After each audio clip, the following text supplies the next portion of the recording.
Is our guest in this intermission. Maybe you can take heart from the fact, John, that the team that scores the first goal in the playoffs so far has won 42 of 60 games. But that was really a rugged and a tough period for the Islanders. It was, Brian. They absolutely come out and took charge to us. You know, they got a lot of shots on goal.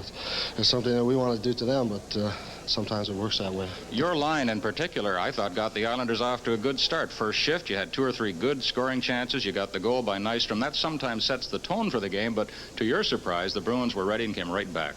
Yeah, it sure does. You know, if you get the first goal, especially, you know, when a team faces elimination, you know, it kind of gets them down a bit, but they never got down at all like we expect them to, you know, and they came charging right back at us. What did you see out there, is it from a player's perspective, that you should be doing a little better?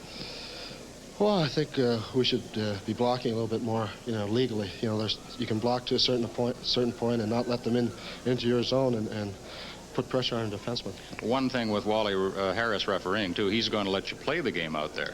Yeah, I think he's called a good game so far. You know, there hasn't been a penalty that's been really obvious, you know.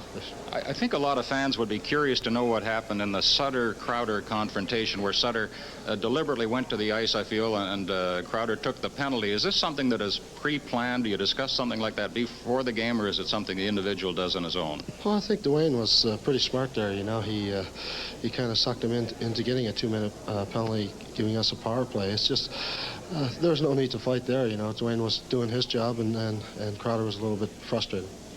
You know, I was talking to Al Arbor about you before the game, and he said one thing about John Tonelli: he works as hard as anybody in hockey, and without guys like you on this club, you wouldn't be edging toward a Stanley Cup final series. But you're not even thinking about the Edmonton Oilers at this point, are you? No way. It's the furthest thing from my mind. The next thing I'm thinking about is the first shift of the second period. Okay, they're thinking about you, though, and they're watching tonight. Thanks, John. Good luck to you the rest of the way.